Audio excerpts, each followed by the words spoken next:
Champions ಟ್ರೋಫಿಗೆ ಜನವರಿ 18ರಂದು team India squad announce ಮಾಡಲಾಗಿದೆ.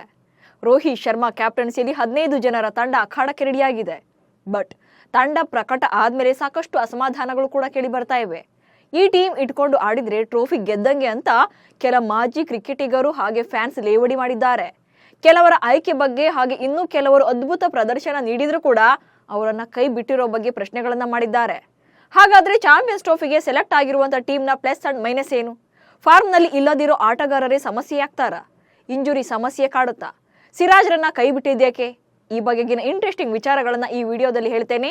ನಾನು ಶಾಂತ. ನೀವು ಸುದ್ದಿಯಾನದ ಸಬ್ಸ್ಕ್ರೈಬರ್ ಆಗೋದಿಕ್ಕೆ ಮರಿಬೇಡಿ.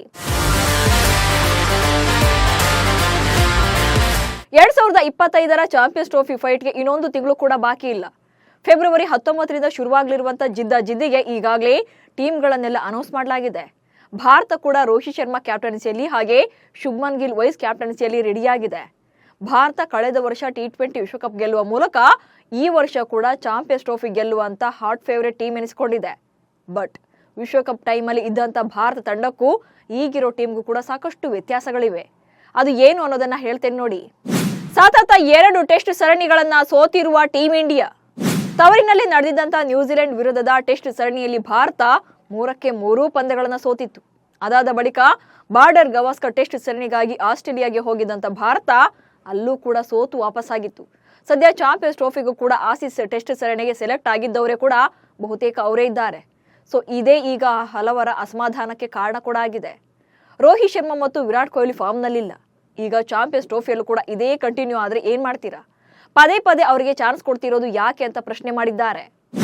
ಜಸ್ಪ್ರೀತ್ ಬುಮ್ರಾಗೆ ಇಂಜುರಿ, ಪಂದ್ಯಗಳನ್ನ ಆಡ್ತಾರ? ಜಸ್ಪ್ರೀತ್ ಬುಮ್ರಾ ಬಗ್ಗೆ ಆಗ್ಲಿ ಅಥವಾ ಅವರ ಆಟದ ಬಗ್ಗೆ ಆಗ್ಲಿ ಇಲ್ಲಿ ಯಾರಿಗೂ ಕೂಡ ಕಿಂಚಿತ್ತು ಡೌಟ್ ಇಲ್ಲ. ಯಾಕಂದ್ರೆ ಇಡೀ ಟೀಮ್ ಕೈಕೊಟ್ಟಾಗ್ಲೂ ಕೂಡ ಏಕಾಂಗಿಯಾಗಿ ನಿಂತು ಟೀಮ್ ಗೆಲ್ಲಿಸಿಕೊಡ್ತಾರೆ. ಬಟ್ ಆಸೀಸ್ ಸರಣಿಯಲ್ಲಿ ಬುಮ್ರಾ ಇಂಜುರಿಗೆ ತುತ್ತಾಗಿದ್ದಾರೆ. 5 ಪಂದ್ಯಗಳಿಂದ 150ಕ್ಕೂ ಹೆಚ್ಚು ಓವರ್ಗಳನ್ನ ಬೌಲಿಂಗ್ ಮಾಡಿದ್ದು ಬೆನ್ನು ನೋವಿಗೆ ತುತ್ತಾಗಿದ್ದಾರೆ. ಸಿಡ್ನಿಯಲ್ಲಿ ನಡೆದಂತ ಕೊನೆ ಪಂದ್ಯದಲ್ಲೂ ಕೂಡ ಅರ್ಧಕ್ಕೆ ಹೊರ ನಡೆದಿದ್ರು. ಸೊ ಇನ್ನೂ ಕೂಡ ರಿಕವರ್ ಆಗಿಲ್ಲ. ಬೆನ್ನು ನೋವಿನ ತೀವ್ರತೆ ಹೆಚ್ಚಾಗಿರೋದ್ರಿಂದ ರೆಸ್ಟ್ ಮಾಡುವಂತೆ ವೈದ್ಯರು ಕೂಡ ಸಲಹೆ ನೀಡಿದ್ದಾರೆ. ಹೀಗಾಗಿ ಬುಮ್ರಾ ಚಾಂಪಿಯನ್ಸ್ ಟ್ರೋಫಿ ವೇಳೆಗೆ ರಿಕವರ್ ಆಗ್ಲಿಲ್ಲ ಅಂದ್ರೆ ವಾಟ್ ನೆಕ್ಸ್ಟ್ ಎನ್ನುವಂತಹ ಪ್ರಶ್ನೆ ಕೂಡ ಉದ್ಭವವಾಗಿದೆ. ಚಾಂಪಿಯನ್ಸ್ ಟ್ರೋಫಿಯಿಂದ ಮೊಹಮ್ಮದ್ ಸಿರಾಜ್ ಕೈ ಬಿಟ್ಟಿದ್ದೇಕೆ?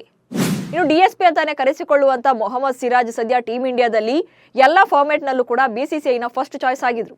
ಸೊ ಚಾಂಪಿಯನ್ಸ್ ಟ್ರೋಫಿಗೂ ಕೂಡ ಸೆಲೆಕ್ಟ್ ಆಗ್ತಾರೆ ಅಂತಾನೆ ಎಲ್ಲರೂ ಕೂಡ ಅನ್ಕೊಳ್ತಾ ಇದ್ರು. ಬಟ್ ಆಯ್ಕೆ ಸಮಿತಿ ಸಿರಾಜ್ರನ್ನ ಡ್ರಾಪ್ ಮಾಡಿದೆ. ಮೊಹಮ್ಮದ್ ಸಿರಾಜ್ ಅವರ ಸ್ಥಾನಕ್ಕೆ ಹರ್ಷದೀಪ್ ಸಿಂಗ್ ಅವರನ್ನ ತಂಡಕ್ಕೆ ಸೇರಿಸಿಕೊಳ್ಳಲಾಗಿದೆ. ಬಟ್ ಕೆಲ ಅಭಿಮಾನಿಗಳು ಹರ್ಷದೀಪ್ಗಿಂತ ಸಿರಾಜ್ ಬೆಸ್ಟ್ ಅಂತ ತಮ್ಮ ಅಸಮಾಧಾನವನ್ನು ಹೊರಹಾಕಿದ್ದಾರೆ. ಹರ್ಷದೀಪ್ಗೆ ಹೋಲಿಸಿದ್ರೆ ಸಿರಾಜ್ಗೆ ಹೆಚ್ಚಿನ ಅನುಭವ ಇದೆ, ಹಾಗೆ ವಿಕೆಟ್ ಪಡೆಯುವಂತ ಸಾಮರ್ಥ್ಯ ಕೂಡ ಇದೆ ಎಂದಿದ್ದಾರೆ. ಇನ್ನು ಇದಕ್ಕೆ ಕ್ಯಾಪ್ಟನ್ ರೋಹಿತ್ ಶರ್ಮಾ ಕ್ಲಾರಿಟಿ ಕೊಟ್ಟಿದ್ದಾರೆ. ಪಂದ್ಯದಲ್ಲಿ ಹೊಸ ಮತ್ತು ಹಳೆಯ ಚೆಂಡಿನೊಂದಿಗೆ ಇಂಪ್ಯಾಕ್ಟ್ ಮಾಡುವಂತ ಪ್ಲೇಯರ್ಗಳನ್ನ ನಾವು ಚಾಂಪಿಯನ್ಸ್ ಟ್ರೋಫಿಗಾಗಿ ಸೆಲೆಕ್ಟ್ ಮಾಡಿದ್ದೇವೆ. ಸಿರಾಜ್ ಉತ್ತಮ ಬೌಲರ್, ಹೌದು, ಇದನ್ನ ನಾವು ಕೂಡ ಒಪ್ಪಿಕೊಳ್ತೇವೆ. ಬಟ್ ಸಿರಾಜ್ ಹೊಸ ಚೆಂಡು ಇದ್ದಾಗ ಮಾತ್ರ ಅದ್ಭುತವಾಗಿ ಬೌಲಿಂಗ್ ಅನ್ನ ಪ್ರದರ್ಶನ ಮಾಡ್ತಾರೆ. ಬಾಲ್ ಶೈನ್ ಕಳ್ಕೊಂಡು ಹಳೆಯದಾದ್ರೆ ಸಾಕು, ಸಿರಾಜ್ ಪರ್ಫಾರ್ಮೆನ್ಸ್ ಅಷ್ಟಕ್ಕಷ್ಟೇ ಇದೆ. ಬಟ್ ಹರ್ಷದೀಪ್ ಸಿಂಗ್ ಹಾಗಲ್ಲ. ಓಪನಿಂಗ್ ಓವರ್ಗಳಲ್ಲಿ ಹಾಗೆ ಸ್ವಿಂಗ್ ಮತ್ತು ಡೆತ್ ಓವರ್ಗಳಲ್ಲಿ ಅಪಾಯಕಾರಿಯಾಗಿ ಬೌಲಿಂಗ್ ಅನ್ನ ಮಾಡ್ತಾರೆ, ವಿಕೆಟ್ ಗಳನ್ನ ಕೀಳ್ತಾರೆ. ಇದೇ ಕಾರಣಕ್ಕೆ ಸಿರಾಜ್ ಬದಲಿಗೆ ಹರ್ಷದೀಪ್ ಸಿಂಗ್ ಅವರನ್ನ ಸೆಲೆಕ್ಟ್ ಮಾಡಿದ್ದೇವೆ ಅಂತ ತಮ್ಮ ಕ್ಲಾರಿಟಿಯನ್ನ ಕೊಟ್ಟಿದ್ದಾರೆ ರೋಹಿತ್ ಶರ್ಮಾ. ಏಕದಿನದಲ್ಲಿ ನಂಬರ್ 1 ಬೌಲರ್ ಪ್ಲೇಸ್ ನಲ್ಲಿದ್ದಾರೆ ಸಿರಾಜ್. ಆಕ್ಚುಲಿ ಏಕದಿನ ಕ್ರಿಕೆಟ್ ಮಾದರಿಯಲ್ಲಿ ಮೊಹಮ್ಮದ್ ಸಿರಾಜ್ ಬೆಸ್ಟ್ ಬೌಲರ್ ಎನಿಸಿಕೊಂಡಿದ್ದಾರೆ. 2022ರ ಜನವರಿ 1ರಿಂದ ಈವರೆಗೆ ನಂಬರ್ 1 ಪ್ಲೇಸ್ ನಲ್ಲಿದ್ದಾರೆ. ಕಳೆದ 2 ವರ್ಷಗಳಿಂದ ಜಸ್ಪ್ರೀತ್ ಬುಮ್ರಾ 22 ಏಕದಿನ ಪಂದ್ಯಗಳಲ್ಲಿ ಕಣಕ್ಕಿಳಿದಿದ್ದು 18.85ರ ಸರಾಸರಿಯಲ್ಲಿ 41 ವಿಕೆಟ್ಗಳನ್ನ ಬೇಟೆಯಾಡಿದ್ದಾರೆ. ಇನ್ನು ಶಾರ್ದುಲ್ ಠಾಕೂರ್ 32 ಪಂದ್ಯಗಳಿಂದ 43 ವಿಕೆಟ್ಗಳನ್ನ ಬೇಟೆಯಾಡಿದ್ದಾರೆ. ಇನ್ನು ಮೊಹಮ್ಮದ್ ಶಮಿ ಕಳೆದ 2 ವರ್ಷಗಳಲ್ಲಿ 47 ವಿಕೆಟ್ ಪಡೆಯುವ ಮೂಲಕ 3ನೇ ಸ್ಥಾನದಲ್ಲಿದ್ದಾರೆ. ಇನ್ನು ಈ ಲಿಸ್ಟ್ ನಲ್ಲಿರುವಂತಹ ಏಕೈಕ ಸ್ಪಿನ್ನರ್ ಕುಲ್ದೀಪ್ ಯಾದವ್ 65 ವಿಕೆಟ್ಗಳನ್ನ ಪಡೆದು ಸೆಕೆಂಡ್ ಪ್ಲೇಸ್ ನಲ್ಲಿದ್ದಾರೆ. ಬಟ್ ಮೊಹಮ್ಮದ್ ಸಿರಾಜ್ 71 ವಿಕೆಟ್ಗಳನ್ನ ಈ 2 ವರ್ಷಗಳಲ್ಲಿ ಬೇಟೆಯಾಡಿದ್ದು ಫಸ್ಟ್ ಪ್ಲೇಸ್ ನಲ್ಲಿದ್ದಾರೆ. ಹೀಗಿದ್ರೂ ಕೂಡ ಮೊಹಮ್ಮದ್ ಸಿರಾಜ್ಗೆ ಚಾಂಪಿಯನ್ಸ್ ಟ್ರೋಫಿಯಲ್ಲಿ ಚಾನ್ಸ್ ಕೊಟ್ಟಿಲ್ಲ. ಬಹುಶಃ ಆಸೀಸ್ ಸರಣಿಯಲ್ಲಿ ಸ್ವಲ್ಪ ದುಬಾರಿಯಾದ್ರೂ ರನ್ಗಳನ್ನ ಬಿಟ್ಟುಕೊಟ್ರು ಅನ್ನೋ ಕಾರಣಕ್ಕೆ ಕೈ ಬಿಟ್ಟಿರೋ ಚಾನ್ಸಸ್ ಕೂಡ ಇದೆ. ಸೊ ಇವಿಷ್ಟು ಟೀಂ ಇಂಡಿಯಾಗೆ ಮೈನಸ್ ಪಾಯಿಂಟ್ಸ್ ತರ ಕಾಣಿಸ್ತಾ ಇದೆ. ಹಾಗಾದ್ರೆ ಪ್ಲಸ್ ಪಾಯಿಂಟ್ಸ್ ಏನು ಅದನ್ನು ಹೇಳ್ತೇನೆ ನೋಡಿ. ಏಕದಿನ ಮಾದರಿಯಲ್ಲಿ ಅತ್ಯುತ್ತಮ ನಾಯಕ ರೋಹಿತ್ ಶರ್ಮಾ. ಹಿಟ್ ಮ್ಯಾನ್ ಅಂತಾನೆ ಕರೆಸಿಕೊಳ್ಳೋ ರೋಹಿತ್ ಶರ್ಮಾ ಸದ್ಯ ಫಾರ್ಮ್ ನಲ್ಲಿ ಇಲ್ಲ ನಿಜ. ಬಟ್ ರಣಜಿ ಪಂದ್ಯ ಆಡೋಕೆ ರೆಡಿಯಾಗಿರುವಂತ ರೋಹಿತ್ ಶರ್ಮಾ ಚಾಂಪಿಯನ್ಸ್ ಟ್ರೋಫಿ ವೇಳೆಗೆ ಕಂಬ್ಯಾಕ್ ಮಾಡಬಹುದು. ಅದು ಅಲ್ಲದೆ ಏಕದಿನ ಮಾದರಿಯಲ್ಲಿ ರೋಹಿತ್ ಅತ್ಯುತ್ತಮ ನಾಯಕ. ರೋಹಿತ್ ಶರ್ಮಾ ಭಾರತ ತಂಡವನ್ನ 2023ರ ಏಕದಿನ ವಿಶ್ವಕಪ್ನಲ್ಲಿ ಫೈನಲ್ಗೆ ಕೊಂಡೊಯ್ದಿದ್ರು. ಅದು ಕೂಡ ಒಂದೇ ಒಂದು ಪಂದ್ಯವನ್ನು ಕೂಡ ಸೋಲದೆ. ಬಟ್ ಫೈನಲ್ನಲ್ಲಿ ಆಸ್ಟ್ರೇಲಿಯಾ ವಿರುದ್ಧದ ಆ ಸೋಲನ್ನ ಇಂದಿಗೂ ಕೂಡ ಭಾರತೀಯ ಕ್ರಿಕೆಟ್ ಅಭಿಮಾನಿಗಳಿಗೆ ಮರೆಯೋಕೆ ಸಾಧ್ಯನೇ ಇಲ್ಲ. ಸೊ ಆ ಸೇಡನ್ನ ಇಲ್ಲಿ ತೀರಿಸಿಕೊಳ್ಳೋಕೆ ಒಂದೊಳ್ಳೆ ಅವಕಾಶ ಇದೆ. ಹೀಗಾಗಿ ಏಕದಿನ ಕ್ರಿಕೆಟ್ನ 2ನೇ ಅತಿ ದೊಡ್ಡ ICC ಟೂರ್ನಿಯನ್ನ ಗೆಲ್ಲೋಕೆ ಟೀಮ್ ಇಂಡಿಯಾ ಪ್ಲಾನ್ ಮಾಡಿದೆ. ಹೀಗಾಗಿ ಚಾಂಪಿಯನ್ಸ್ ಟ್ರೋಫಿಯಲ್ಲಿ ರೋಹಿತ್ ಶರ್ಮಾ ಅವರ ಅನುಭವ ಹಾಗೆ ಅವರು ಮತ್ತೆ ಫಾರ್ಮ್ಗೆ ಬಂದ್ರೆ ಪ್ಲಸ್ ಆಗಲಿದೆ. ಗಂಗೂಲಿ ಮತ್ತು ಧೋನಿ ಬಳಿಕ ರೋಹಿತ್ ಗಿದ್ಯಾ champion chance. ICC champions trophy tourney 1998ರಲ್ಲಿ ಆರಂಭ ಆಯಿತು. ಚೊಚ್ಚಲ ಆವೃತ್ತಿಯ ಟೂರ್ನಿಯು ಬಾಂಗ್ಲಾದಲ್ಲಿ ನಡೆದಿದ್ದು, ಆಗ ದಕ್ಷಿಣ ಆಫ್ರಿಕಾ ತಂಡ ಮೊದಲ ಬಾರಿಗೆ ಚಾಂಪಿಯನ್ ಪಟ್ಟಕ್ಕೇರಿತು.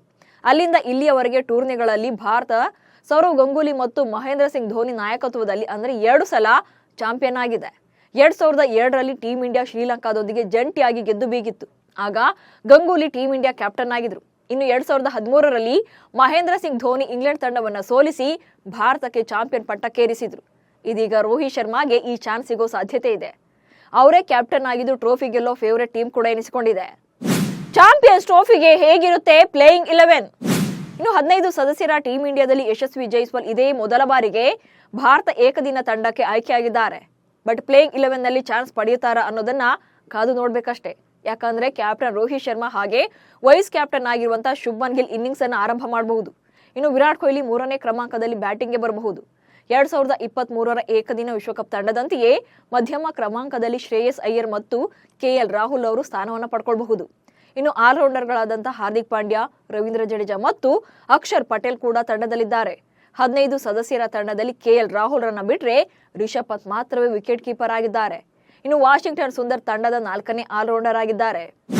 ಬುಮ್ರಾ ಕಂಪ್ಲೀಟ್ ಫಿಟ್ ಆಗದಿದ್ರೆ ಸುಂದರ್ಗೆ ಚಾನ್ಸ್. ಇನ್ನು team India management Ravindra Jadeja ಮತ್ತು ಅಕ್ಷರ್ ಪಟೇಲ್ ಅವರಲ್ಲಿ ಇಬ್ಬರಲ್ಲಿ ಒಬ್ಬರನ್ನ ಆಡುವ 11ರ ಬಳಗಕ್ಕೆ ಆಯ್ಕೆ ಮಾಡಿಕೊಳ್ಳಬಹುದು. ಕುಲ್ದೀಪ್ ಯಾದವ್ ಫಿಟ್ ಆಗಿ ಆಡಿದ್ರೆ ವಾಷಿಂಗ್ಟನ್ ಸುಂದರ್ ಹೊರಗುಳಿಯಬೇಕಾಗುತ್ತೆ. ಮತ್ತೊಂದು ಕಡೆ ಜಸ್ಪ್ರೀತ್ ಬುಮ್ರಾ ಸಂಪೂರ್ಣವಾಗಿ ಫಿಟ್ ಆಗದೇ ಇದ್ರೆ ಸುಂದರ್ ಅವರನ್ನ ಹೆಚ್ಚುವರಿ ಸ್ಪಿನ್ನರ್ ಆಗಿ ಆಯ್ಕೆ ಮಾಡಿಕೊಳ್ಳಬಹುದು. ಇನ್ನು ಮೊಹಮ್ಮದ್ ಶಮಿ ಮತ್ತು ಹರ್ಷದೀಪ್ ಸಿಂಗ್ ನಂತರ ಹಾರ್ದಿಕ್ ಪಾಂಡ್ಯ 3ನೇ ವೇಗದ ಬೌಲರ್ ಆಗಲಿದ್ದಾರೆ. ಬುಮ್ರಾ ಆಡಿದ್ರೆ ಹರ್ಷದೀಪ್ ಸಿಂಗ್ ಆಡುವ ಪ್ಲೇಯಿಂಗ್ 11ನಿಂದ ಹೊರಗಿಡಬಹುದು. ಸೊ ಅಂತಿಮವಾಗಿ ಪ್ಲೇಯಿಂಗ್ 11ನಲ್ಲಿ ರೋಹಿತ್ ಶರ್ಮಾ, ಶುಭ್ಮನ್ ಗಿಲ್, ವಿರಾಟ್ ಕೊಹ್ಲಿ, ಶ್ರೇಯಸ್ ಅಯ್ಯರ್, KL ರಾಹುಲ್, ರಿಷಬ್ ಪಂತ್, ಹಾರ್ದಿಕ್ ಪಾಂಡ್ಯ, ರವೀಂದ್ರ ಜಡೇಜಾ, ಕುಲ್ದೀಪ್ ಯಾದವ್, ಮೊಹಮ್ಮದ್ ಶಮಿ ಹಾಗೆ ಜಸ್ಪ್ರೀತ್ ಬುಮ್ರಾ ಚಾನ್ಸ್ ಪಡೆಯುವಂತ ನಿರೀಕ್ಷೆ ಇದೆ. ಹೀಗೆ ಚಾಂಪಿಯನ್ಸ್ ಟ್ರೋಫಿಗೆ ಟೀಮ್ ಅನೌನ್ಸ್ ಆದ್ಮೇಲೆ ಒಂದಷ್ಟು ಚರ್ಚೆಗಳು ನಡೀತಾ ಇವೆ. ಒಂದಷ್ಟು ಜನ ಟೀಮ್ ಚೆನ್ನಾಗಿದೆ, ಕಪ್ ನಮ್ದೇ ಅಂತಿದ್ದಾರೆ. ಬಟ್ ಇನ್ನೊಂದಷ್ಟು ಅಭಿಮಾನಿಗಳು ಬೇರೆಯವರಿಗೂ ಕೂಡ ಚಾನ್ಸ್ ಕೊಡಬೇಕಿತ್ತು ಅಂತಿದ್ದಾರೆ.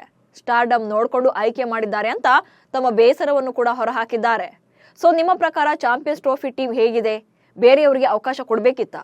ಸಿರಾಜ್ರನ್ನ ಕೈ ಬಿಟ್ಟಿದ್ದರ ಬಗ್ಗೆ ನಿಮ್ಮ ಅಭಿಪ್ರಾಯಗಳನ್ನ ಶೇರ್ ಮಾಡಿಕೊಳ್ಳಿ. ಹಾಗೆ ಸುದ್ದಿಯಾನವನ್ನು ಫಾಲೋ ಮಾಡಿ. ನಮಸ್ಕಾರ.